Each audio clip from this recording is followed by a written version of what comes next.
And in Live on Live this afternoon, I'm joined in the studio by Monique Mukuna, who is an entrepreneur and a businesswoman from the Democratic Republic of Congo. You're very welcome to the program today. Thank you. Now, firstly, tell us why you're here in Paris. We believe that you'll be making an announcement regarding elections slated in the DRC for this November. Yes, on the 10th, I will be announcing that I'm a candidate for presidential elections in DRC for the 27th November of this year. Mm-hmm.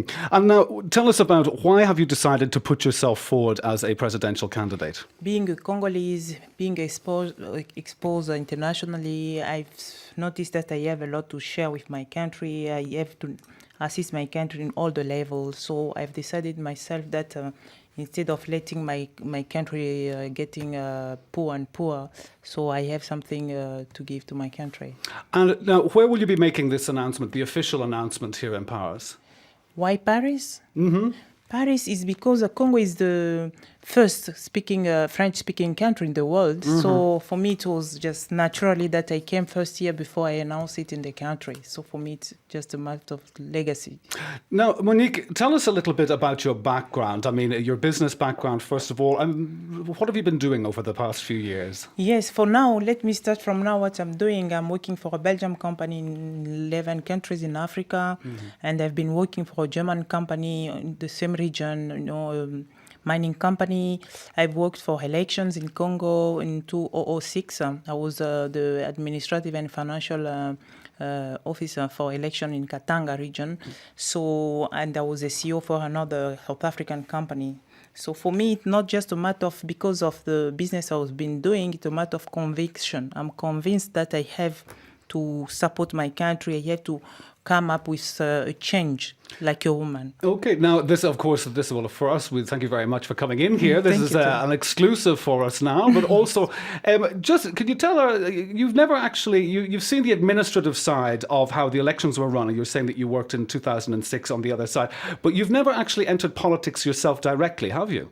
No, never. Mm-hmm. Yes. So are you not a bit wary of putting yourself in the firing line, if you will? Not at all. You know, whatever you do in life, you put yourself into a certain position. And for me, I feel that I'm enough prepared now to change, all my life and start new things and to give to my people what I've been exposed to. Mm-hmm. So I'm completely okay. I'm not afraid. Well, now let's just have a look now at kind of the state of Congolese politics at the moment. Now, on the 20th of December last year, leaders from the Congolese opposition and civil society groups launched a Civic Front 2016 coalition.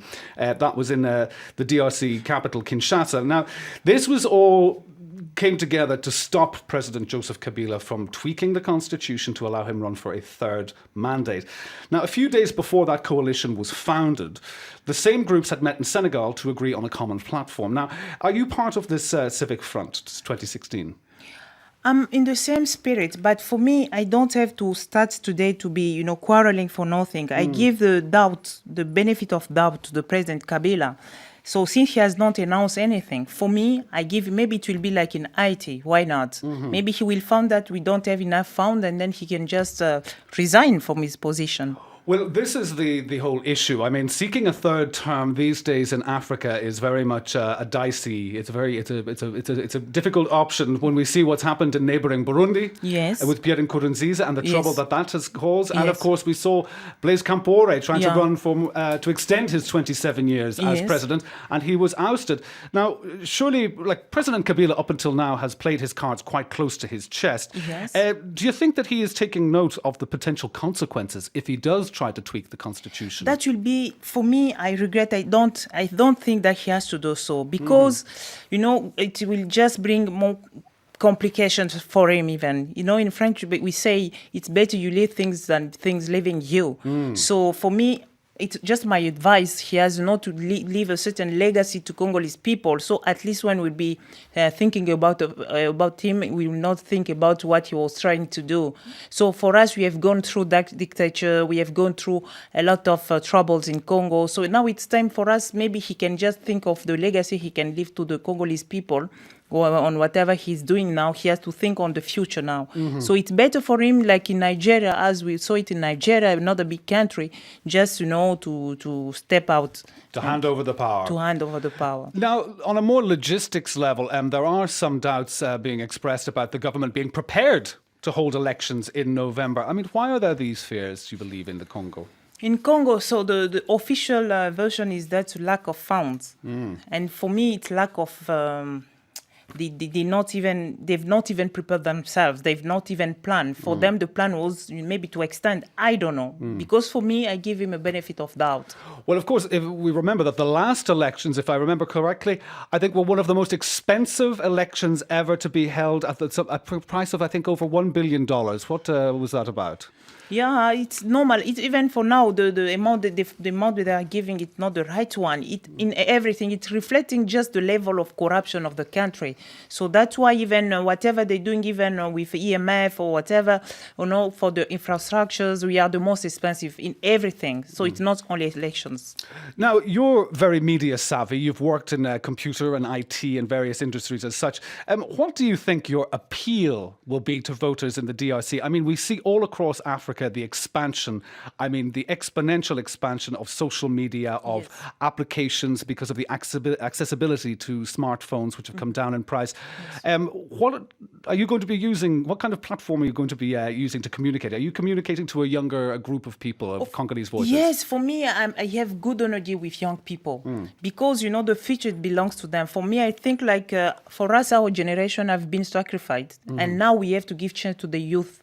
That's why, for me, social media is more than important because we have not to use it to insult other politicians, but we have to use it to educate them. Why election? What does the Constitution is saying about the elections? So for me, it's a tool for education, for information, and then we have to use it in a right way. Yes. Now, okay. Let's see, we'll be using the social platforms to get the maximum exposure you can to the electorate.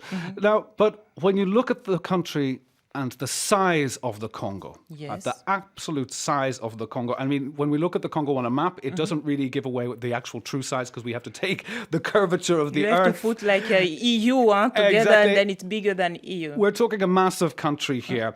Now, what about governing the Democratic Republic of Congo from Kinshasa? I mean, little influence can really be wielded over the Kivus or in Katanga, for example, which are so far away from the actual capital.